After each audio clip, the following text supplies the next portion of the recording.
Welcome to the Mike Litton Experience podcast. Mike has over 31 years experience in real estate, finance, and investing. He's passionate about being a father, a teacher, a realtor, an investor, and a leader. Everyone has a story, and our passion is to help them tell it. And now, introducing the host of the Mike Litton Experience, Mike Litton. So what can you expect from the Mike Litton Experience? You can expect stories that will inspire, motivate, advice that will sharpen your focus, and expert information on real estate, finance, and market conditions. Whitney Elkins-Hutten, thank you so much for being our guest on the Mike Litton Experience. I'm super excited for our time together. Like we talked about before we hit record, everybody has a story, and our passion is to help them tell it. So with your permission, we're going to start with where you were born, go up to today, and then we want to talk about this amazing book that you wrote. We also want to talk about what you're doing working with investors at passiveinvesting.com, right? Thanks for being here. My pleasure. Yes, this is going to be fun. So where were you born? Pampa, Texas.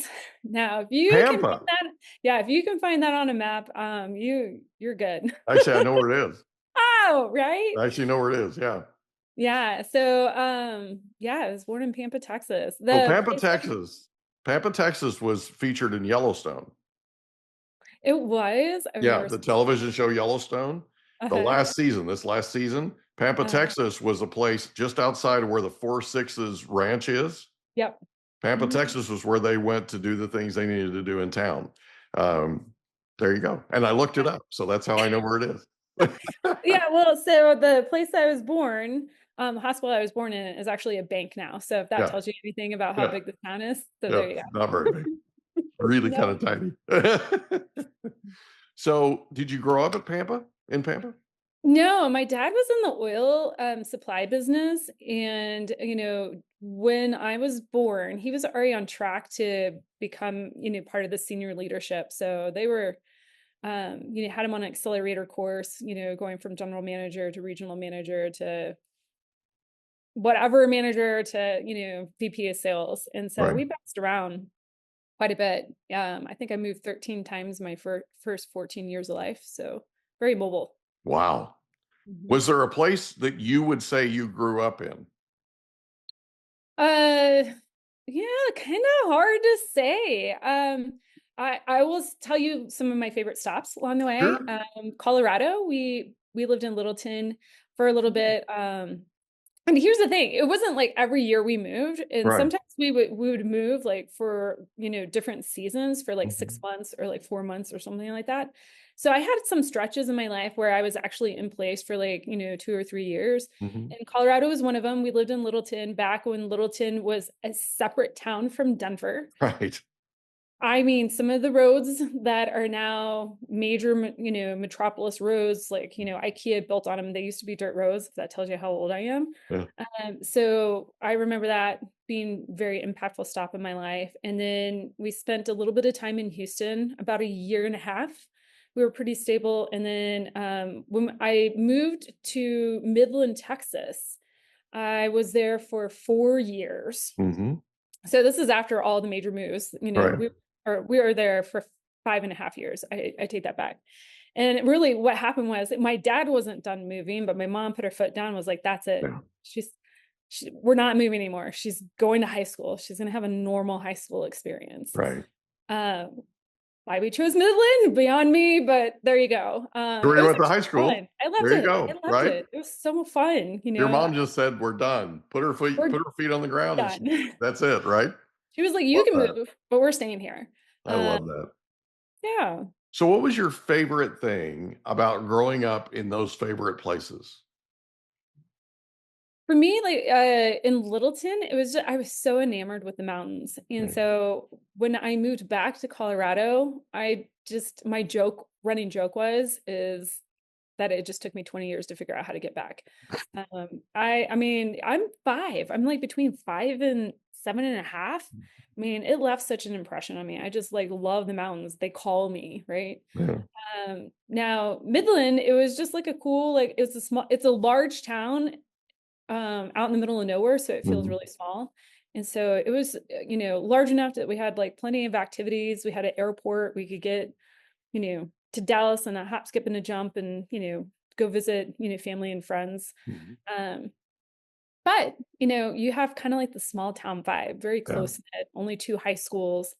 And the high schools actually did a lot of interacting, and so it felt like one big large community. So it was a unique experience that I don't think a lot of people get today whenever they like, I can't even say my daughter will have that living here in Boulder. I mean, Boulder, is just a hair larger than Midland, Odessa area was when I was a kid, but it's just so kind of fragmented in a way that it's hard to develop that community. Yeah, I can only imagine. So in high school, did you have a favorite subject? Ooh, I had a subject that I didn't like, and that was English. I don't know. There was various reasons why like English just wasn't my strong suit. I excelled in math and science, and I think I really appreciated science because I had a physics teacher that just was so unique on how he taught. Like, if he saw the class was low in energy, he would like walk around on all the desks and like do lecture that way. One lecture, I remember him standing on his head. The way he taught the Doppler effect, he would go running down the hallway. Doppler effect is compression of airwaves, right? I still remember that. Him like screaming and running down the hallway, like, and then, I had an anatomy class. And so we had to dissect cats. I thought that was kind of cool. There you go. Did you have a favorite teacher? I guess I had some memorable teachers. Mr. Franks was my physics teacher. The one that ran up and down the hall? The one that ran up and down the hall. It's hard for him not to be one of your favorites, right? Right? It's just he was so entertaining. It was the standing on the head thing, right? He made physics fun. And I will tell you, like, when I got to college and I had to take physics again, like, not nearly as fun. Yeah. I was like, whoa. Yeah. Like, Mr. Franks had a gift. Yeah. And then I had another teacher, and I am blanking right now on his name. Of course, you asked me, I blank. But he was our poli-sci teacher, political science teacher. And he was really cool because he taught through experiential learning. Which is something that I'm really excited my daughter to go through. Her school is all about project-based learning, and that's how he taught. So we did mock trials, to learn about, government, it was just so interesting. He was also the campaign manager for Ross Perot when he was running for office. So this guy, he would show up in like his like really debonair suits, kick his feet up on the table, and he'd be like, yeah, I just got done 2 hours ago with like some party, and he's like at high school teaching. And then my coach, I played on the men's soccer team. I was the only one of 2 women on the JV team, and eventually the only woman on the varsity team. And wow, impressive. We didn't have a women's team. So I had to play somewhere, right? And he just taught me a lot about like being resilient and working hard. He goes, I will protect you, but he's like, I'm not going to treat you any different than the boys. Yeah. He was like, you will do everything that they do. You want to be here? You're going to do the whole 9 yards, all the training, all the sprinting. You're going to have to earn your spot on the field. But he did say, he was like, I will protect you, because he did realize like when we would go play other high schools, they would like, they hated playing against Squirrel. They tried to target me. You sort of had a target on your back. Yeah. Yeah, I was pretty scrappy. And so usually if they dished it, I could not take it, but I would give it right back. There was only one time that a linebacker like laid me out. Yeah. And it was really cool. I had 16 brothers. We talk that field became like it cleared the benches whenever the guy laid me out. I love that. That's awesome. So after high school, or actually, let me ask you this. Growing up, who was the most influential person to you? Um, that's I've never been asked that question. My family, like, on a whole, you know, they were I learned so many skills for them, things that your family can be like, you know, something that really helps you like develop yourself, right? They instill, values and virtue and, teach you a lot of lessons, but you can also pick up a lot of limiting beliefs from your family as well. Yeah. Um, and I did pick up some of those and I've had spent, several years trying to unwind some of those like limiting beliefs, but on a whole, I would say like my parents were they were not perfect, but they were pretty amazing at, showing me just how to be resilient, how to be focused, how to be driven, how to take risk, um, balancing that, with, making sure that you kind of have your security blanket on you too. So yeah, I would That's say my cool. parents. That's Yeah. cool. So after high school, you decide to go to college. Where did you go and why? I this is a long story. I Okay. actually We're okay with long stories. yeah, so I actually had an appointment to the Air Force Academy. And um primarily because I didn't want my family to foot the bill for college, and I actually wanted to fly. I wanted to fly airplanes. I thought that was so cool. And so I was like, how can I like fly airplanes, go to medical school, have it all paid for? Right. Go into the Air Force. Mhm. And so neither one of my parents loved the idea. They were like, "Ooh, I don't know about this." But they supported me. They were really hoping one day this is gonna like really wear off. She's gonna realize she doesn't want that life. Um, so I actually graduated. So when you apply to the Air Force Academy, at least in this period of time, I got my appointment. Mhm. Um, and then you have to actually apply to what they call a ROTC school, a backup Right. school. So my Yeah. backup school is ROTC, yeah. ROTC. Right. Yeah. And so my backup school is University of Oklahoma. Mhm. Now I um, had full ride scholarships to SMU, Southern Methodist University, Mhm. Wellesley. I had like because I was playing soccer at the time. Right. So I wanted, if I wasn't going to go to the Air Force, I wanted to play soccer, but it had to be a ROTC school. So that like took SMU off the board, took Wellesley off the board. And so the we decided that it should be University of Oklahoma because I would be closer to family. I'd be 9 hours from my parents, but closer to the family. And the idea is I would just play soccer for a year if that's where I ended up. I'd do 1 year there at ROTC, clear whatever, issue that was holding up my entrance into the academy. Mhm. Okay, so I actually go to basic training. And Mhm. while I'm in basic training, so this is right after my senior year, getting into my freshman year. So it's before you started Oklahoma. This is before you start the academy. You have to complete basic training. In the Gotcha. middle of basic training, um, they discover a technicality in my medical records. So I have asthma, and it's considered adult asthma, and it was diagnosed 4 days after I turned 12. Hmm. Had I gone to the doctor 1 week earlier, it'd be considered childhood asthma. Mhm.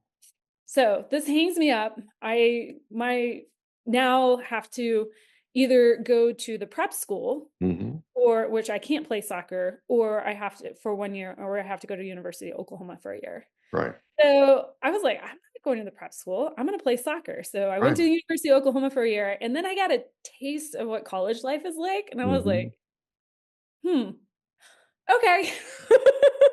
I'm gonna stay here because I got to play soccer, for 5 years. I had to Mhm. redshirt my senior year for a medical. I destroyed my knee, Mhm. had to get it repaired, and I got my fifth year to play. So I just went there and initially studied chemical engineering, and then eventually, left with a chem biochem degree. So chem biochem. Mhm. Yeah, a dual degree in chemistry and biochemistry. Okay. Okay. So how was your experience at the University of Oklahoma? It was good. I mean, I don't think at the time that I really appreciated, one, the university, the traditions there. My mom went to school there. My aunt went to school there. All my family is from Oklahoma. But by my like junior, senior year, my grandmother is starting to have health issues. My grandfather needs a little bit more help. I was closer to my mom's parents too. So that was kind of cool to be able to build relationships with them. Otherwise, Mhm. it was just seeing them at Christmas Right. once Holidays. a Yeah. year, or if they came down to see us. I mean, Right. I had a relationship with them, but it was cool. Like my grandfather, I think at age I think 78, bought a computer, and he was like, "I need somebody to train me how to use this computer so I can trade stocks." Yeah. I was like, "Okay." I was like, "Why are we doing this?" Yeah. And he had the dial-up modem and Mhm. everything, and so, it was really cool. I got to develop some, family relationships I otherwise wouldn't have developed. One of my cousins and I became pretty close. We're pretty close in age, 2 years apart, and, you know I can't say I taught him how to drive, but we did go out under the guise that I was teaching him how to drive. Right. Let's go do that. Yeah. Well, then he put my, car in a bush, and I was like, "You're done." Yeah. Oh no, that's terrible. So I was born in Oklahoma, "Oh, really? Where?" and I'm the single biggest Oklahoma Sooner fan you've ever met in your life. So that's why I was Alright. asking you. That's why I was asking you. So North Central, little town called Ponca City. Oh, yeah. Yep, Yeah. I Ponca. So the birthplace of Conoco, which is Continental Oil Company. So it was a company town, you know. Um, Mhm. so yeah. So when I was this tall, me and all my friends wanted to play. We were playing football. We all wanted to play for Barry Switzer. So we all became Oklahoma fans. And as I got older, it just got worse. So it's bad. It's really bad. So at Well, some point, you hung tough through the Schnellenberger years, it seems like. I hung tough through everything. You're We won't right. talk about the years that I've hung tough through. I'm 58 years old, and I became a fan when I was 8. So I've been a Oklahoma fan for half a century. Leave it at that. So I love them. I absolutely Boomer Sooner, baby. Mm. So you graduate from Oklahoma University, and you decide at some point. So where do you go after that? Let's just put it that way. So, my 5th year, was interesting. So when I destroyed my knee my 4th year, I got to redshirt for my 5th year, and I actually only had 2 credits left, Right. to take, and I Hmm. was graduated. So I had to Right. but I had to be in school full time. So I Yeah. actually got to take medical school classes Wow. and judo. Judo is what got me over the finish line to be able to graduate, because it had to be an elective based credit. Right. Anyways, but I started off at, taking medical school classes, my 5th year. Most 5th year students would have just totally cruised and Yeah. done and just partied, but I was like, "Hey, I can get ahead of the game." Yeah. I'm here. Right. Well, yeah, I'm here. I'm getting it paid for, right? Hmm. Might as well, knock off a year of medical school and like Exactly. not have that debt. But I realized in that year that I'm like, I love studying medicine, but I don't think being a doctor in one-on-one practice is for me. Yeah. And I learned about public health. And so I applied to multiple public health schools, and decided on going to Tulane School of Public Health. And so after, graduating, I immediately go into a unique program in Tulane where you do 11 months of school and then 2 years of Peace Corps. Hmm. Now, Peace Corps ended up not working out for me, but they did allow me to graduate with taking some additional courses, in the program. But I went down to New Orleans, which is very different than Norman, Oklahoma. Yes, it That is. was a shock, Yeah. and so much fun. I was like, I thought I was having fun in college. Now I'm Right. in New Orleans and I'm having a lot of fun. Right. Hello. Right. Yeah. Yeah. Well, I'm like good food, good music. Mhm. And then I pick up another sport. Now I'm not playing soccer. I'm playing ultimate frisbee. So yeah, it Wow. was fun. That's cool. But it's just an amazing culture, and the people there are just magnetic. I mean, I don't know how else to explain it. When you're in New Orleans, it's just a different vibe than anywhere else in the world. And I just absolutely love it. And I love them. So you graduate from Tulane with a master's in public health. Mhm. And where do you go from there? I actually stayed in New Orleans for a couple more years and worked for the Office of Public Health. Actually, I worked for Louisiana State University. I was studying HIV/AIDS. Mhm.